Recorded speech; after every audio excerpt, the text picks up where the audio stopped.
Would you tell our expectant panel, sir, what your name is and where you are from? My name is Orrin Nix, and I'm from Washington, D.C. Mr. Nix, and he is from Washington. Now, Mr. Nix, if you'll whisper your secret to me, we'll show it to our audience at home, and here we go. Yes?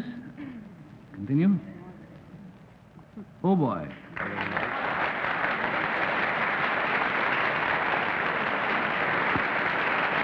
Panel, Mr. Nix's secret concerns something he is. We will start the questioning with Bill Cullen, please.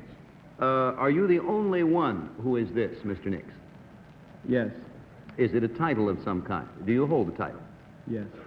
Is it a specific accomplishment? Did you accomplish something to gain this title? No. It's not athletic. No. When he says it is not a specific accomplishment, it's nothing like I went over Niagara Falls in a barrel, but it certainly is an accomplishment, and only one person can hold this position at a time. Would you agree? Yes, sir. All right, $20 down, $60 to go, and we go, please, to Betsy Palmer. Mr. Nix, you're from Washington, D.C., not the state of. Well, then, does this have to do with politics? No, ma'am. Does this have to do with your own personal life? Well, yes. Well, your professional life, though, more. You are a professional man, then. Say, for instance, are you a lawyer? No, ma'am. Are you a doctor? No, ma'am. Are you a baker chief? Baker. $40 down, $40 to go, and Henry Morgan's up, please. Mr. Nix, is your title connected with government service? Yes, sir. Are you the head of something? Yes, sir. Is it a bureau? No, sir. It's a department of the government? An office of the government? Something like that. Now, when you say an office of the government, we do not mean that he is a man who functions governmentally. His job falls under the jurisdiction of the government. Well, is it something like head of the treasury? You know, like printing bills or something of that sort? No, sir. Is that... $60 down, 20 to go, and Bess Meyerson? Mr. Nix, would it have to do with the concern in any way the office of the president or his immediate family? No. No. Is it the Treasury at all? I just want to clear it up. Nothing. No, it's not the Treasury. Do you have an office in the White House? No. Do you have an office in the in one of the houses of government, in either the Senate or the House of Representatives? No, ma'am. Does it have... All right, panel, Mr. Nix is in charge of a project where, at the outset, the odds were very, very much against complete success. He is the director of the United States program to explore the moon with scientific instruments.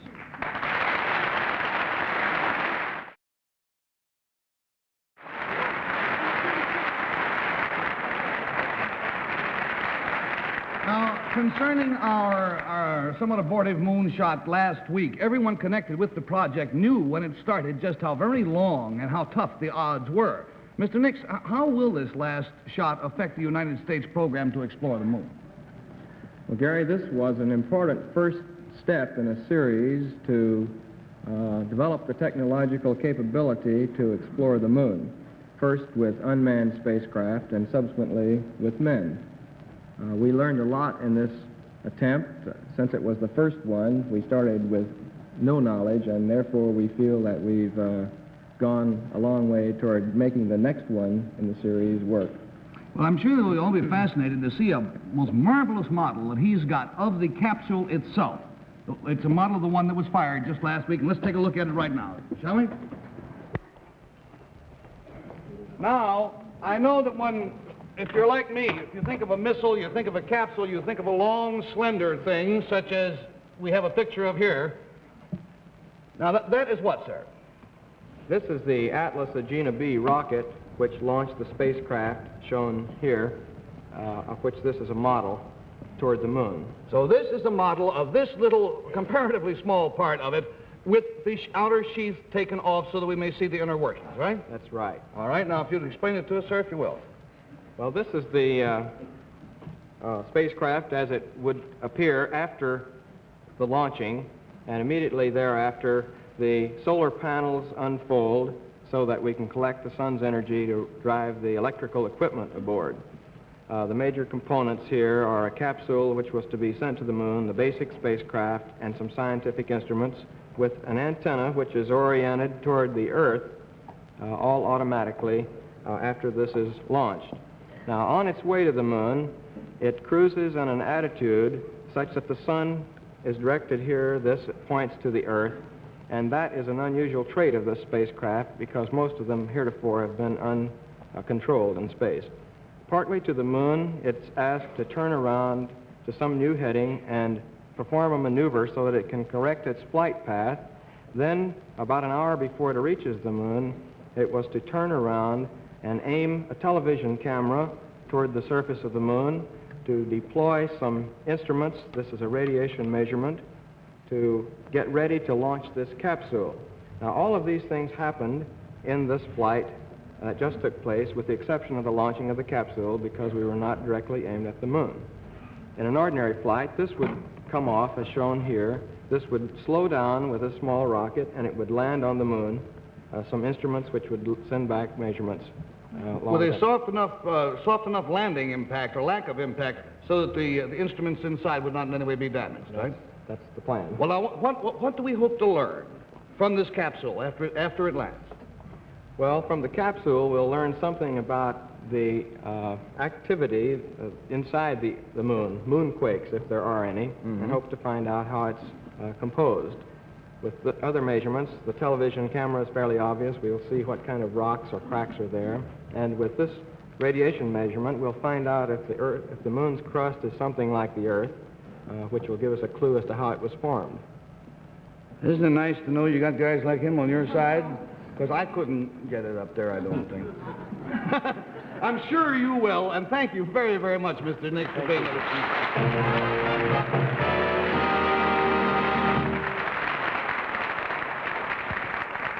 Panel, you all set to play the game? Yes. Good, because I'm ready to call upon our first contestant. Will you come in, please, sir?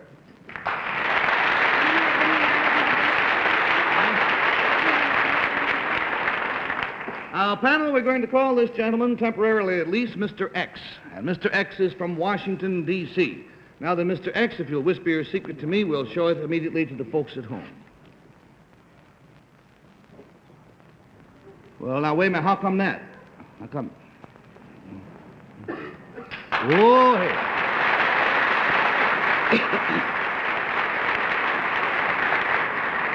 Panel, the clue concerns something that Mr. X did. We'll start the questioning with Betsy Palmer, please. You did this, Mr. You did? Is that the secret? Something you did? Yes. Now, if we knew your name, it would probably give us a clue to what the secret is.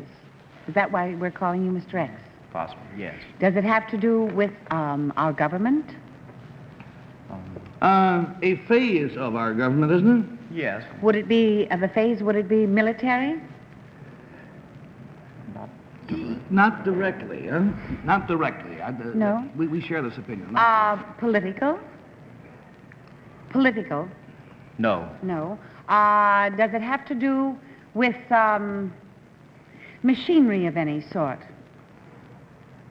No. What he did is The two of you are wrinkling your help nose. with machinery in the very broadest sense. $20 down, $60 to go, and having confused you, I now go to Henry Morgan. Mr. X, from the big clues I got so far, do you have anything to do? No, you know, it's like sort of military and it's sort of machinery. Does it have to do with the space program? Yes. Does it have to do with that capsule that just Faith 7 that went around? No. Does it have to do with anything like that in general? Again, in the broadest possible general sense, it does. Well, let me put it this way. Right? Is what you does, is that before this or in the future? Are you interested, for example, in going to the moon? Or did you have something to do with this space program up to where we have it now? Or am I coming in there very No, unclear? you're coming in loud and clear, and I think you would say that what he did will have its application in the future. True? Yes. $40 down, $40 to go. We go to Bess Meyerson, please. Mr. X, are you a recent bridegroom? Yes. And were you separated from your bride for a too long a time? Yes. Did they lock you inside of a capsule? Yes. And is it Mr. Beamer? His name is Wilden P. Breen. Breen. He works for the University of Maryland in the Space Research Unit of the Department of Psychology. And last fall, as part of an experiment for NASA, he volunteered to be locked into a windowless, soundproof isolation chamber, and that's where he stayed for 5 months. Bess, you are right.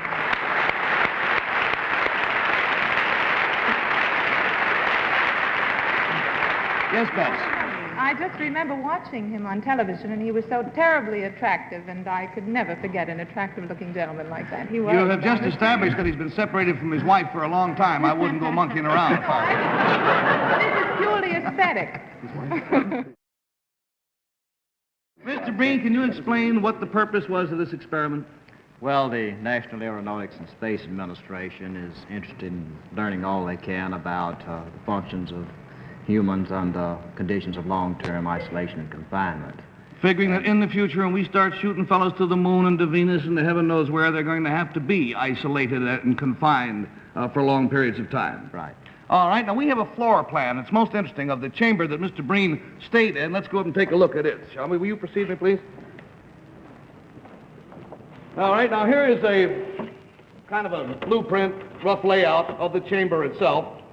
And we'll try to point out some of the things. It consists of 3 compartments all within the one. Now, what are these compartments, Mr. Breen? Well, this is the bath compartment on this end. This is what's called a workroom on this end. It contains a teletype, a tracking task, and a reading machine.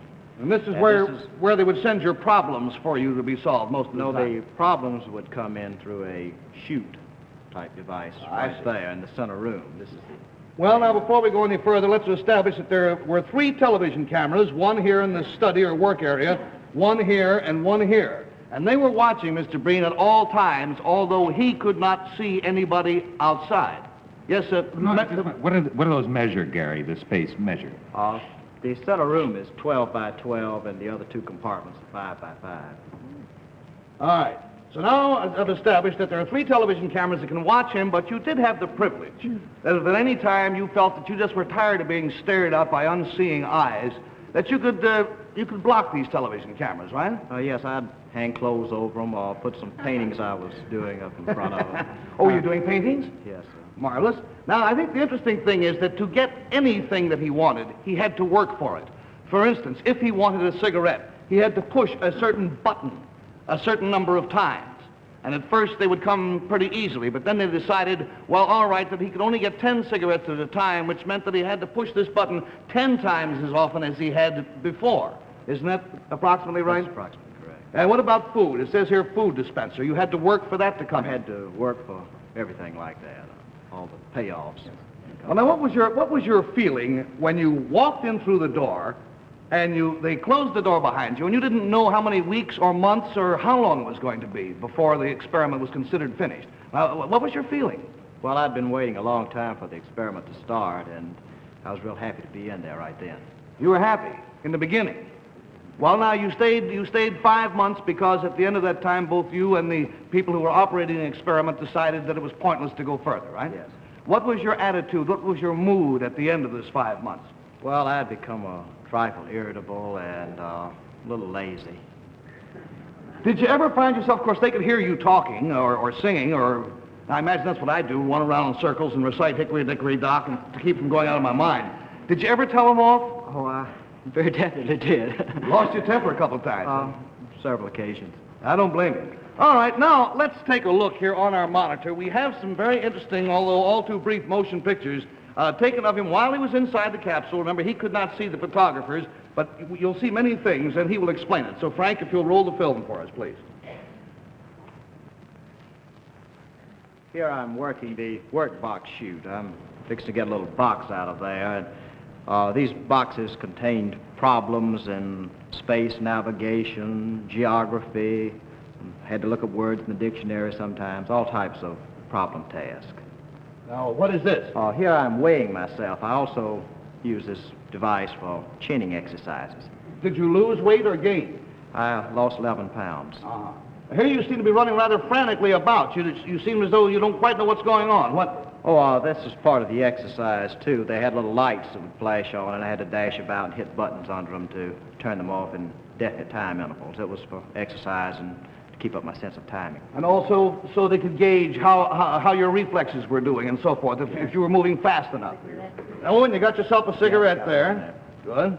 And now you're pushing another button, and what does that do? Fixed to have some chow here. Was the chow good? Generally. Like most arms of the services, generally, all right. Now, what are you doing here? Pulling down the bed here. There are two bunks there. Are you expecting company, or... No, I'm not quite sure why they had the two in there, but I would sleep on first one, then the other. Gives you a little variety. Now, Mr. Bean has been very frank in saying that there were times in there when he got a little edgy, he got a little irritable, and he thought the whole project was kind of silly. Now, once you got out and you had accomplished this marvelous thing, really, how long did it take you to readjust to the world? Well, there was no great readjustment problem, but the world did look sort of different when I came out. Yeah, but you appreciated a lot of things you'd taken for granted before, huh? But definitely. Yeah? Maybe we all ought to try that. All of you, not all of me. It's everybody else except me. Thank you very much. It's been a joy to meet you.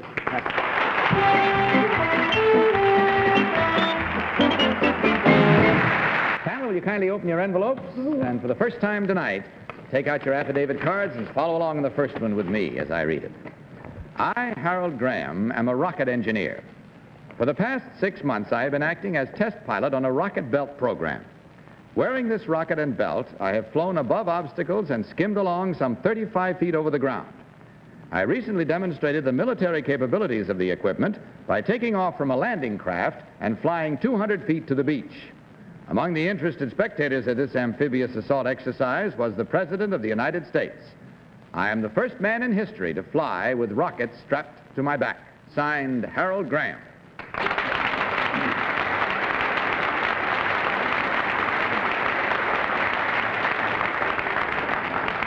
Well, you heard these three young and stalwart gentlemen, each claiming to be Harold Graham, rocket engineer, and we'll start this questioning with Tom Poston. Tom? Thank you, Bud. Number one, what kind of fuel do you use in your belt rocket? Hydrogen peroxide. Number two, what is the eventual use that you plan to put this kind of apparatus to? Well, we hope the uses will be unlimited. Right now, we're interested in military, primarily. Thank you. Number three, how high can this go? We have gone approximately 30 feet. I see. Number one, could you tell me what safety device do you have in case of a failure of any kind? In case of a failure, you're pretty much on your own. Pretty much on the ground. You know you're not going to go up, right? Thank you. James. Number one, how much does the fuel cost, the hydrogen peroxide, cost a gallon? Do you know number two? No. Number three? I don't know. Where do you get this fuel, number one? Number two? Number three? I don't know. You planning an excursion, James? Somebody just gave it to you? You don't know how it got into your rocket? You don't know how the fuel got into the rocket? Never mind. I'm asking number one, but number one doesn't seem to know. Oh, you didn't use the number. You just simply... Oh, number one. Yes. How do you get the rocket fuel into the belt? It's pure and simple, pretty much like putting fuel into your gas tank of your car. Just you pipe it right in. Johnny. What do you hear from Steve? Most interesting film. Number two, do you fly tourist or first class? I mean, is there any difference? How do you control your sideways movement? Number two. Actually, that's done with your left hand. With your left hand? We have two handles on either side. One is the thrust, and the other is the lateral movement, right or left. Number three, what speed can you attain with this contraption? We can go approximately 35 miles an hour. 35 miles an hour? That's maximum. Number one, how do you reverse direction if you want to back up? If you want to back up, you do the opposite. Instead of pushing down on the tubes, you pull them up. Kitty. Well, I think this is one of the most exciting things I've ever seen, because this is what man has wanted to do all his life. Icarus put those wings on, and, you know, flying in a plane isn't the same as flying by yourself. How much does this thing weigh, number two? 120 pounds. Number three, what does the spacesuit weigh by itself without the rocket belt? approximately 25 pounds. Number 3 said he only went 30 yards, but it says here in the affidavit that you went 200 feet. Where did you do this? The 300 feet foot jump, that was back at the plant. I guess that's about it. It's time for you now, for the first time tonight, to mark your ballots. So will you do so, please, right now, at this moment, no further questioning, and without consultation. Will you vote for number 1, number 2, or number 3? The team of challengers, as is our custom, will receive $250 for every incorrect vote. All ballots marked? All right, Tom, for whom did you vote?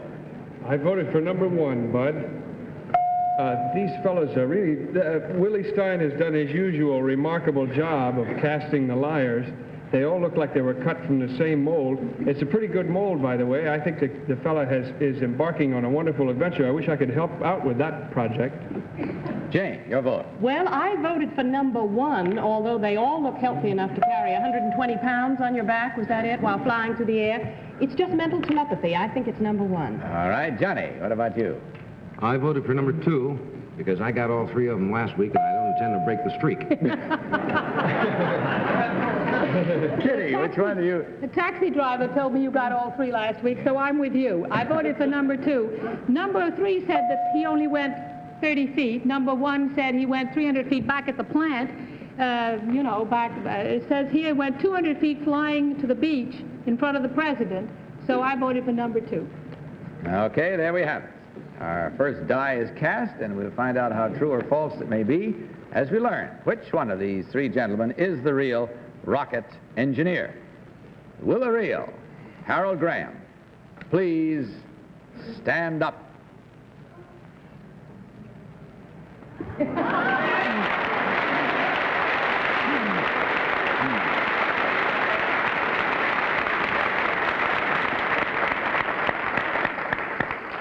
I go along and second what Kitty said. I think we all feel we're very proud of you. This is quite a new horizon you're attempting there. It takes a lot of courage. We're very proud to have you with us tonight.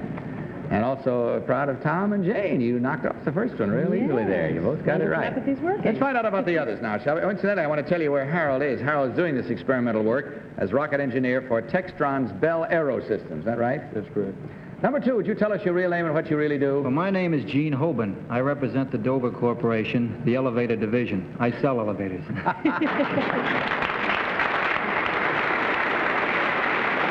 To date, that's always been a little safer, I think. Number 3, your real name and what you do, please. My name is Dennis Diebner. I work for the Kohler Company, and I sell bathtubs and other plumbing fixtures.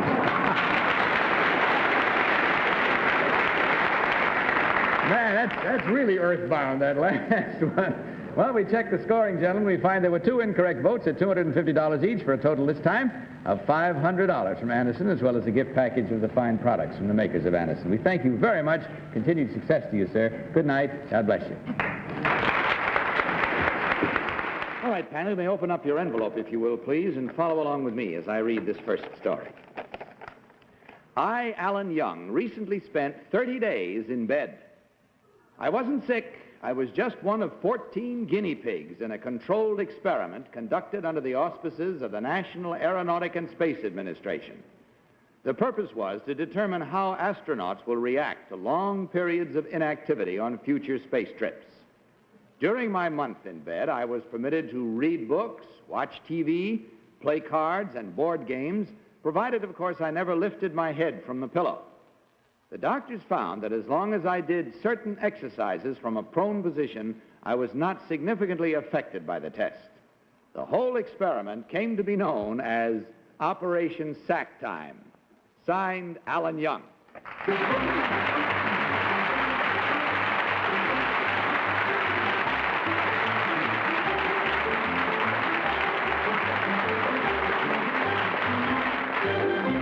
Panel, these 3 young men all claim to be Alan Young, who holds the degree of OSGP, Operation Sack Time Guinea Pig. We'll start the questioning with Peggy Cass. Peggy? Thank you, Bud. Number 2, how did you play cards if you didn't take your head off the pillow? We played off the floor. We both leaned over the end of the bed and played off the floor. That was our table. Oh, you didn't have to you could kind of loll your head over the side of the bed. Right. Number 3, how many people were in this experiment in bed? 14 people. I see. Number 1, how did you feed yourself prone? Would it fall off by the time you got it to your mouth? We could turn over on our stomach, slide off the end of the bed, without a way. Hot dog. Very good. Number 2, how long do they expect these people to be inactive? How long would an astronaut have to be inactive? I guess 30 days. 15 days to the moon and 15 days back. It's a short walk in between. Horse and bean. Number 1, if we ever get to go to Jupiter or Venus or any of them good places, I'm told that people will have to stay in spaceship for months. Now, what will you do about Dowager's hump and other things like that? Terrible things can happen to you if you have to lay around all that time. Do you think it'll work, I mean? I don't know. 30 days was kind of bad. That was enough time for you, huh? Number 3, what did you watch on TV? We watched all the afternoon shows, soap operas and things like that in the evening. We watched the Password and things. To Tell the Truth. To Tell the Truth, one of our favorite shows.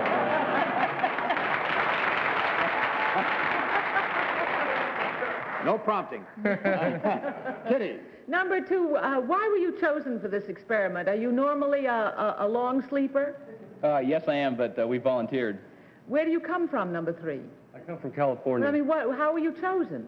Well, this was an experiment done by, I go to the University of Stanford, and this was an experiment done by Stanford University students during the summer. For the space... That's right, I yes. see. Number 1, where was this done? At my college in Texas. Oh, you were in Texas? Yes, ma'am. And number 2, there were 14 of you? Right. Did you notice any change in your body? Did you sleep at night at all? Yes, we did. Number 3, did you have trouble sleeping? No, not too much. 8 Tom to 10 Post. at night. Number 2, how many were involved in this experiment with you? Where did you do your experiment, by the way, number 2? University of Southern California. How many were in the experiment with you? 14. And number 3? 14. Number 1? 14. All at your universities, I take it. Oh, I see. I thought maybe they were scattered around all over the place. Number 3, how much physical activity did you do? Did you ever work up a sweat? Did you ever break a sweat? Yes, I did. That was recommended? Yes, it was. Some of us had different exercises. There were 4 on each different exercise, and 2 had pressure breathing. The exercise that we had was with an elastic device stretching it up over our heads.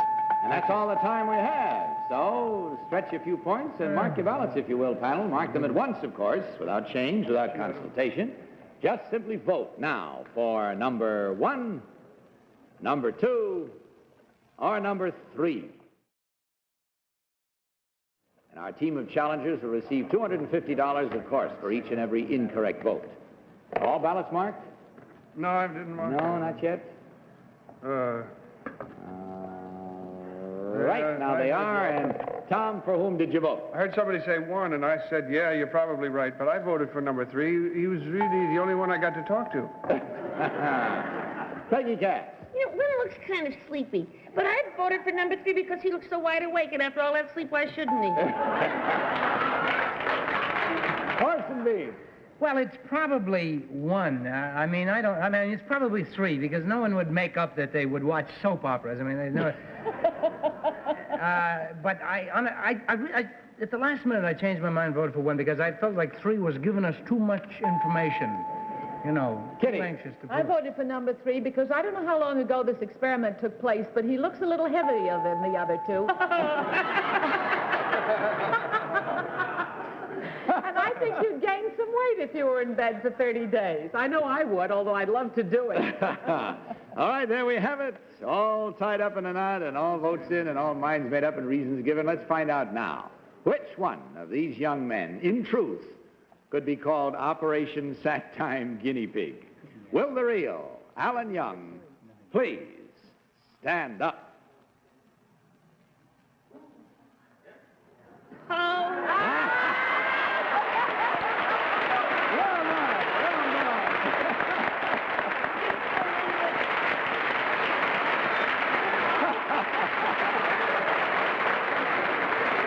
Incidentally, Alan is a senior and a member of the varsity basketball team at the University of Southern California.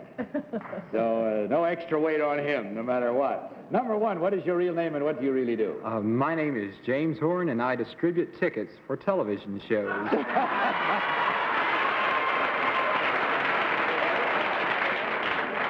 number 3, what is your real name and what do you do, fatso? I'm really hurt by that. My name is Steve Thurlow, and I'm a halfback for the New York Giants.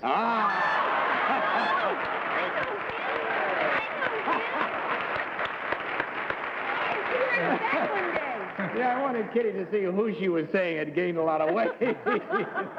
Well, gentlemen, you did a beautiful job tonight. Fooled him right down the line, and of course that means 4 incorrect votes, 4 times $250, or $1,000 coming to you. And of course, on your way out, you'll also receive a gift package from the makers of Woolite. We thank you very much for brightening our evening and giving us as much fun as we hope you had too. Good night, and God bless you.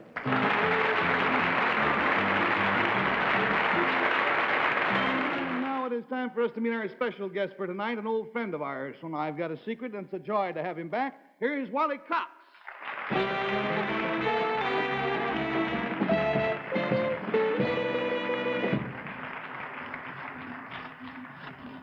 Hello there, Indomitable Wallace. Hello there, Gary. Nice to see you, my friend. Thanks for stopping by the shop. Oh, I'm glad I could drop in. You're quite a do-it-yourself man, aren't you? In a way, yes. Says in a way, actually, he makes marvelous silver jewelry at home. He also built half of his own house, or somewhere thereabouts. So, what project have you for tonight? Well, this was a little bit more modest project, but it's more interesting. Okay, well, you tell me what it is that you're working on there. Well, just whisper to me. Well, somehow I don't find that all that fascinating. Tell me more. Ooh, now that's fascinating. That's fascinating. So, panel, the clue to Wally's secret concerns something he's going to do as soon as he finishes building whatever it is he's building. And we'll start the game with Henry this time, please. Well, I don't have my glasses, but that's a little piece of wood you were sawing on there? No. Thank you. Anytime. Now, could I try one? You're not used to planing, are you? No. Is that wood you have in that other vase there? This here? Yes. No. This is more of the same non-wood. Is it a plastic? Sir? Plastic? No. Is it in any sense rare? Yes. Thank you very much, and, Okay, well... Don't talk back to the buzzer, Wall. It's not polite. $20 down, $60 to go. We go to Bess Myerson, please. This is fascinating, Wally. Should we be very concerned about the composition of that thing you're working on, of what it's made of? Oh, yes. Yes. I would, yes. Is it edible? Yes. It's edible? Is it made of old He's preparing a square. He's preparing a square meal. That's all. Now, is it? No. Is it? Now wait a minute. $40 down, $40 to go. We go to Bill Cullen, please. They should have buzzed at her that time. Wally, when you finish building whatever you're building, are you going to eat it?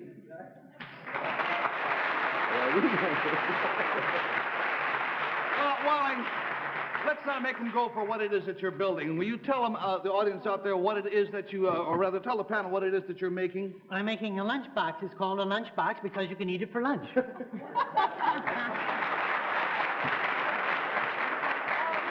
He already has 1, 2, 3 sides finished. We won't have time to finish this on the air, but he calls it a lunchbox. I call it a box lunch. But don't expect to bid on one of these at your next church social, because what makes this box lunch different is that you eat the box. This material here, which is quite hard, I assure you, and quite solid. Let's wrap it on here. This is the newest space-age building material. It's designed to be used aboard spaceships to house instrument panels, to make the furniture and interior walls. And in case of emergency, the astronauts, this is true, can chop it up and eat it and actually subsist on this for months. Wally, what does it consist of? I've heard of people eating themselves out of house and home. In case anybody unexpected drops in. No, in the spacecraft you drop out. Well, this stuff is composed of all the stuff that you love. Powdered milk. Yum, yum. Corn starch. Yum, a yum. pinch of hominy grits, eh? Yum, yum, you all. Banana flakes. Banana flakes. In case you missed yours. And wheat flour. And wheat flour. Yes. Sounds like my grandmother's recipe for breakfast biscuits, you know? And they sound like it, too. Why don't I tell you what you do? If you'll chop some up for us so that we can serve some to the panel, please. You hungry, group? All right. Put some in the bag there and just bang on it until we get it all chopped up, because I would like you to meet the man who invented this material. He is sitting in our studio audience at this very moment, and he is a physiologist with the Grumman Aircraft Corporation, and he's working on the lunar landing vehicle. Dr. Sidney Schwartz, will you stand up, please, sir, and let us say hello to you? Here's Dr. Schwartz.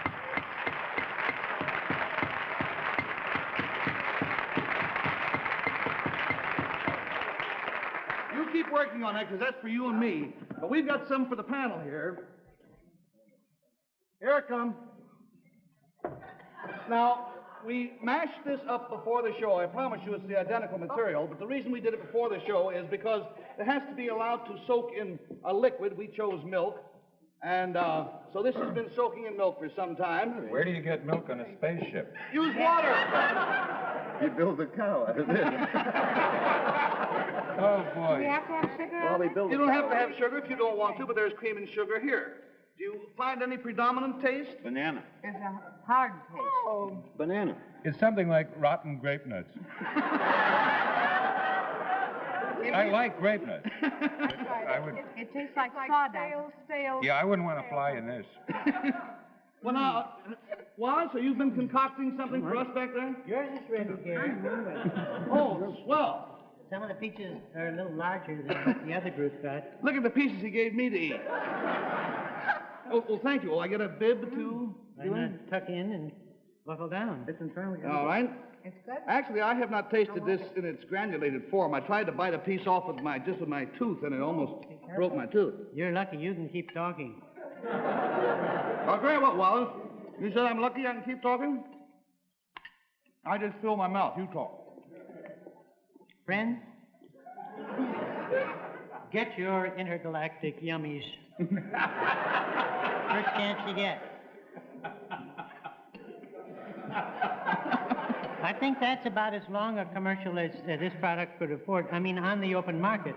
It makes wonderful furniture, though. So we are now advertising this as what, intergalactic yummies? All right. How do you spell that? T-H-A-T. That's how you spell that. Well, I want to thank you for... Gee, I hate to eat and run here. Judging by the consistency of this, I don't think you will be for quite a while. Thank you very much. Wally Cox.